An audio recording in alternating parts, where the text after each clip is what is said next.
Hello, welcome to episode number 17. This episode is going to focus on who and what are we really. A Course in Miracles spends a lot of time, most of the book actually, discussing the separate self, otherwise known as the ego. And there are a lot of practices that work to show us that we are not who and what we think we are.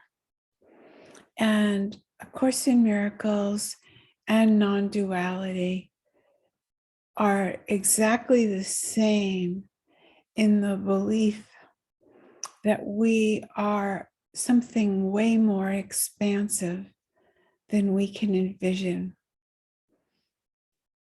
We are unlimited. Non-duality talks about us as being empty. And I think that is a concept that's very hard for the separate self to even begin to understand, because the separate self, this apparent separate self, we should say, is so full. It's full of thoughts and feelings that loop around, and they keep on looping. And we believe that that looping is somehow inside our heads. That's where we're located, and our heads are part of our bodies. And so now, by association, our egos are ourselves, and ourselves are our bodies. That kind of logic is quite faulty, but we've been kind of hypnotized because everyone believes the same thing. And so after a while, a small child has little choice to think of themselves as something other than the way everyone else believes. So let's dismantle this a little bit. Chapter 4 in A Course in Miracles says, everyone makes an ego or a self for himself, which is subject to enormous variation because of its instability. He or she also makes an ego for everyone else he or she perceives, which is equally variable. Their interaction is a process that alters both, because they were not made by or with the unalterable. So A Course in Miracles talks about God. Occasionally, non-duality uses the word God, but only in the sense of the one being, the oneness, not at all God the Father and we the sons.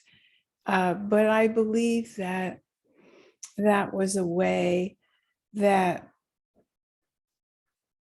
A Course in Miracles gave us a hand up to those of us who were drowning, and gave us the feeling that this small self inside of us had someone to care for us, maybe even a better father than we had in this earth. And if we had such a perfect father in body, then this God maybe represented a perfect mother, because very few of us had perfect mothers and fathers. And so it was soothing to those of us who came to A Course in Miracles in the beginning to learn that we were not these egos and that we were spirit. But there's something expressed very beautifully here. See if I can find it. Let's see. It's from chapter 4. And I know I wanted to talk about how this need not be, but there was another expression that maybe it'll come back to me. It's just completely gone out of my brain. So let's talk about the differences and what might be helpful to us in finding what is essential to enlightenment, what is essential to our living from the awareness of our true being, which is connection, which is love, which is unlimited, which is freedom, which is an illumination and an emptiness. Now, here's something that's really valuable. Rupert Spira says that all is known of a mind, body, or world are thoughts, sensations, and perceptions.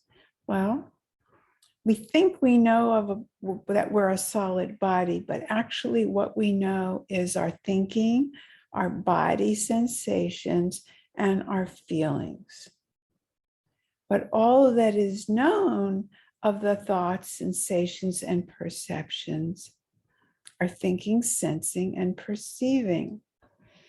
Now, one of the things I really like, and you kind of have to contemplate it a little bit to get the depth of it. I shared it in a class last night and people didn't seem to pick up on its brilliance. I got it from Peter Russell, who's a lovely non-dual teacher. He said that the ego is hard to get rid of when we don't really want to get rid of it, but it's hard to believe we're not this attack thought being that we think of ourselves as because of our thoughts and feelings. When we think of it as a noun, we want to bypass that ego somehow, or just so understand its nature that it disappears. A long time ago, Rupert Spira said, "What else do you have to do after you figure out there's no Santa Claus?" There's nothing else to do, right? You now know it's a fake. It's not real. You don't have any undoing to do. And this is the same. If you realize that the ego is a verb, it's just a product of thinking, feeling, perceiving. Knowing knows that thinking, feeling, perceiving, sensing are all changeable. And what never changes is that knowing, that awareness that there is life. The knowing of awareness, being aware of being aware. It feels so intangible next to this circus of imagination that we come up with these loops and these objects, and we get so focused on them our whole entire lives, and everybody else's too. So we have this joint hypnosis, and we're in a movie. Nothing wrong with that. Nothing wrong at all, except when we believe that the movie is us, that these creations of our imagination, which you could call the ego or the false self, it's just imagination. So there's nothing to get rid of, nothing to hate, nothing to destroy. All that motivation and a lot of the chatter in A Course in Miracles makes the ego, or even worse, my ego, something so destructive and so harmful. But there is no ego. Just like that would be like saying it's a bad Santa or it's a good Santa. There is no real Santa Claus. So we don't have to dissect it and worry about it and claim it and spend so much time with it. What's missing, and that's why we don't feel enlightened, what's missing is spending time with the knower of awareness, the knowing of our being, the knowing of our shared being. And life has embedded us in different bodies, just like life is in different plants and different animals, but life is life. It just looks apparently different depending on what it's embodied into. I'd like to read something from chapter 4, which is really quite beautiful. It's paragraph 2. I have said that you cannot change your mind by changing your behavior, but I've also said, and many times, that you can change your mind. When your mood tells you that you have chosen wrongly, and this is so whenever you're not joyous, then know this need not be. In every case, you have thought wrongly about someone or yourself. And it goes on. I paraphrased those last couple of words. And it goes on to say, if you're depressed, if you're angry, if you're sad, if you're this, if you're that, it need not be.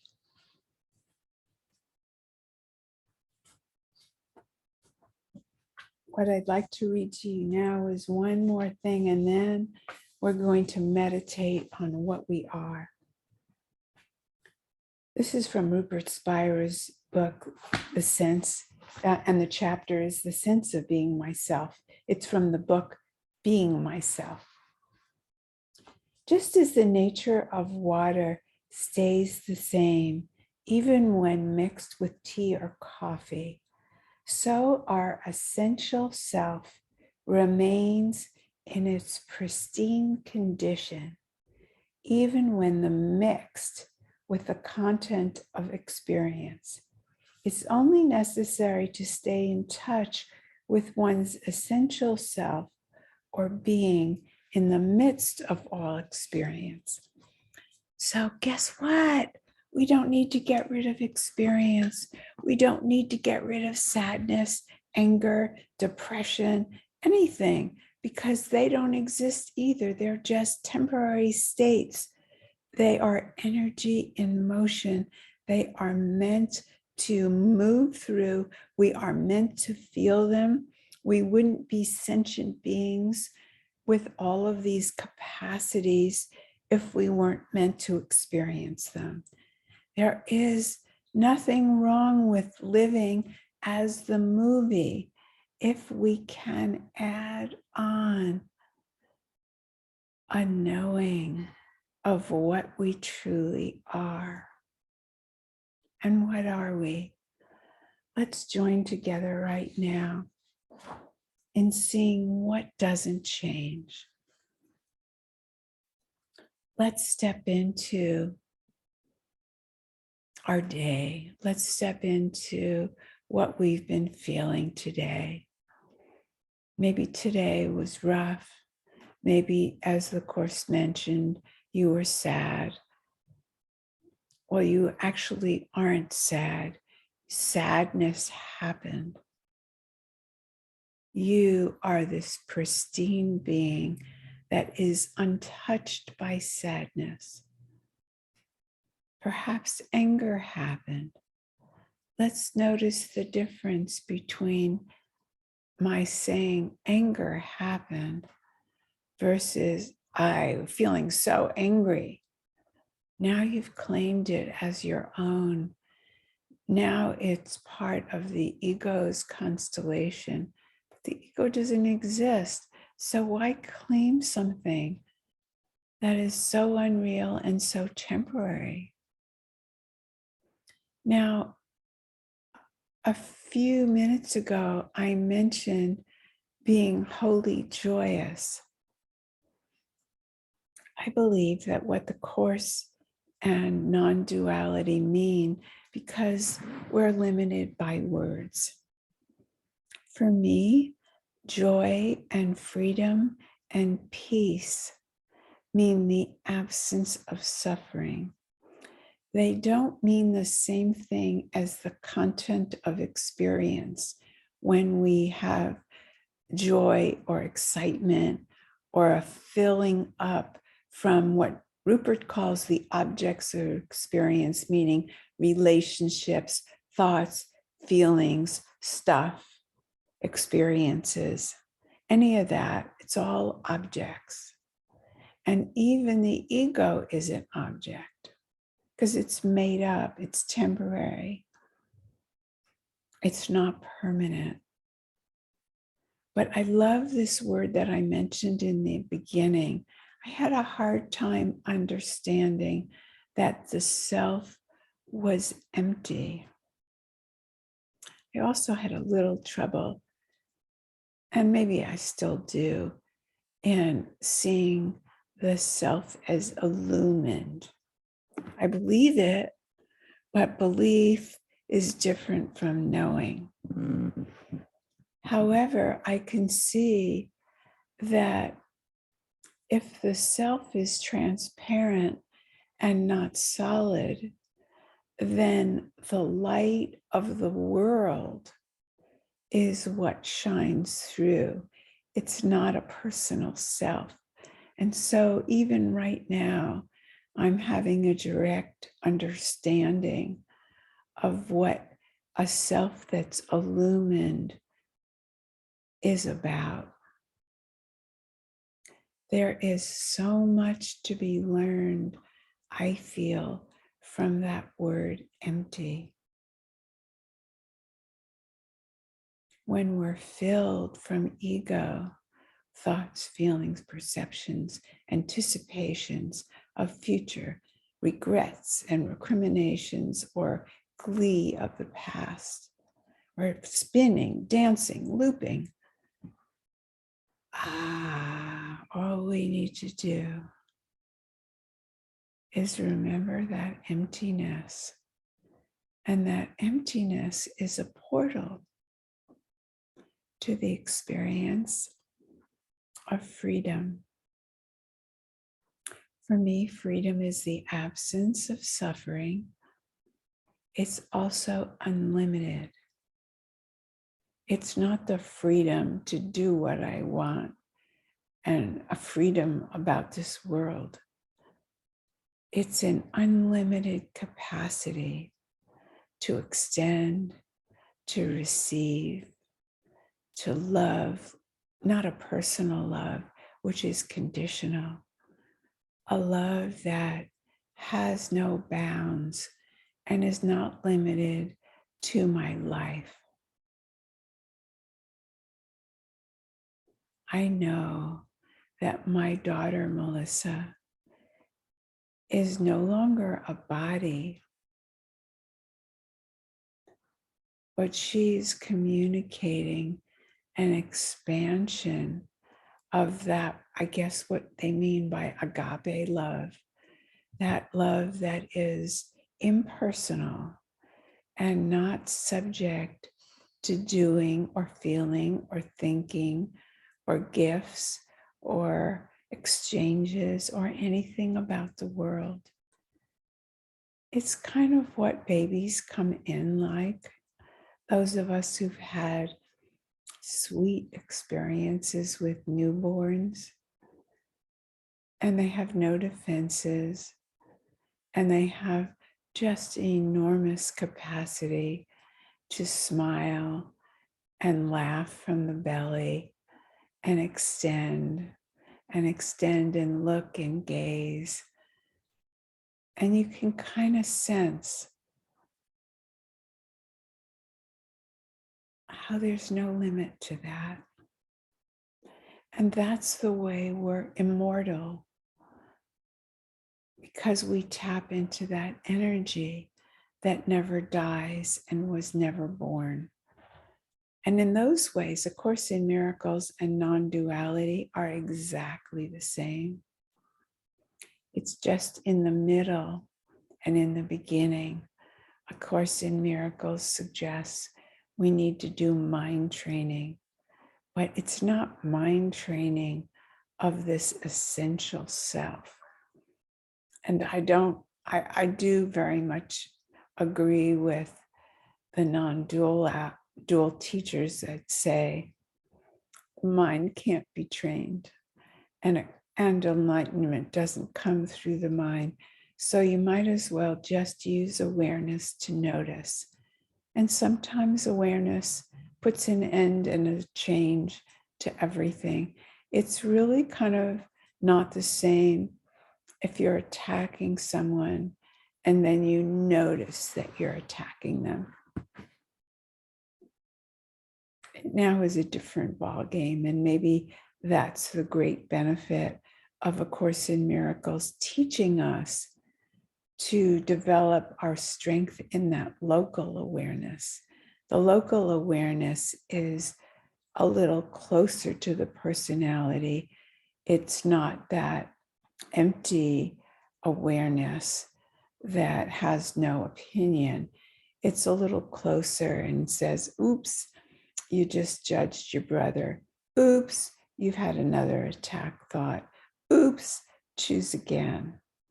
And so we should all, or could all, be very appreciative of A Course in Miracles for training us to be more locally aware of our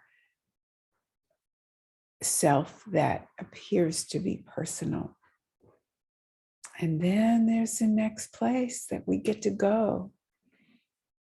If we are lucky enough to walk through the door, or it's been written that that's for us, we'll all get there, of course says. And that makes sense because we are the one being. But what is that door? That door is the relief that there is no personal self. That means no more guilt, no more shame, no more responsibility as though we were the creator of all of this. We might have invited the movie of those experiences, but it was all written and all part of the awareness with a capital A. There is no chooser, there's no doer. It's all being done through us. And of course, if we hurt someone's feelings, we apologize, even when we know that it was to be the way it was. So let's leave our personal self the way we started. We're having some kind of day. Maybe it was sad, maybe it was depressing, maybe it was angry. And let's just park that feeling, thought, loop. Park it anywhere in your body you'd like. Come back and pick it up later if you like.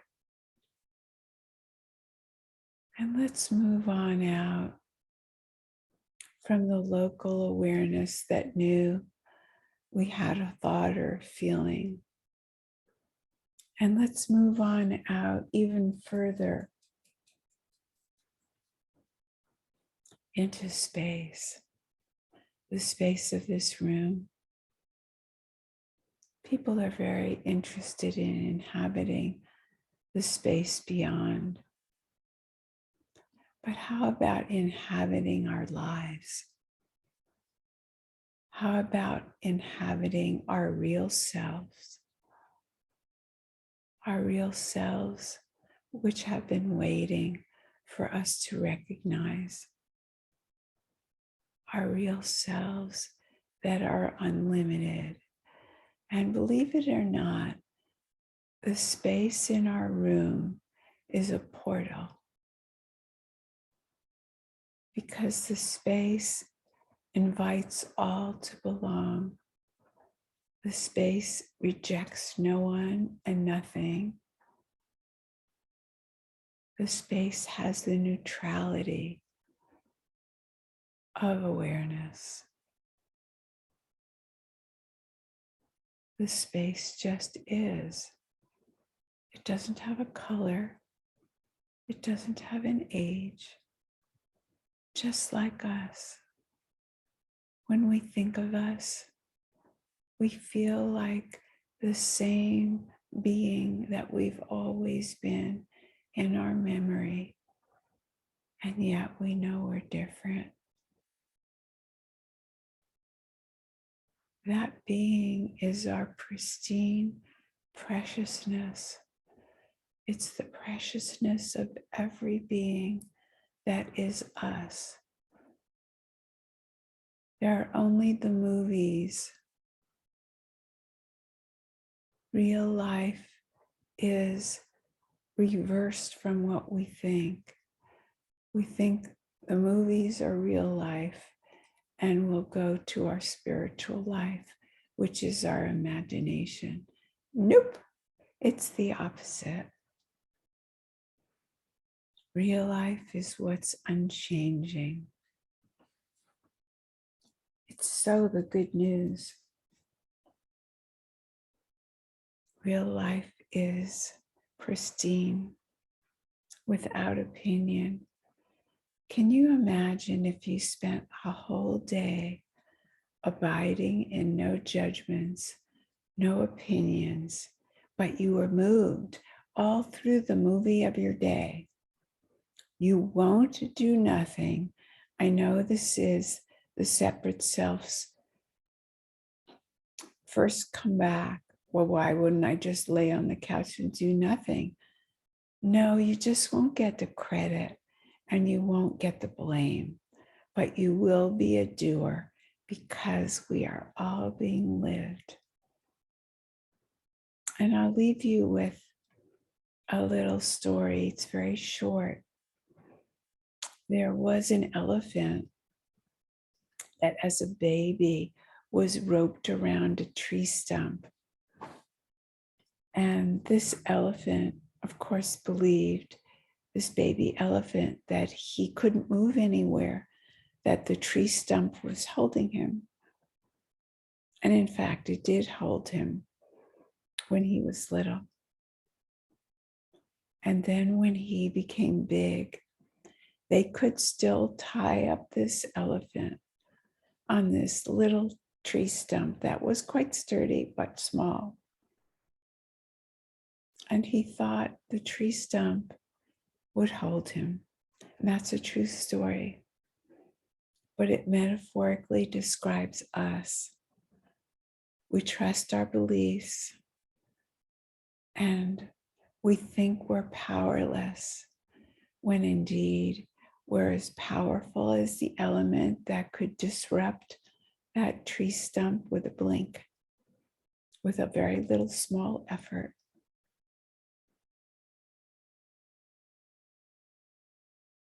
We are that powerful, not limited to what we can see and what we want and what we might be able to manifest. We are the representatives of the infinite. We are the divine.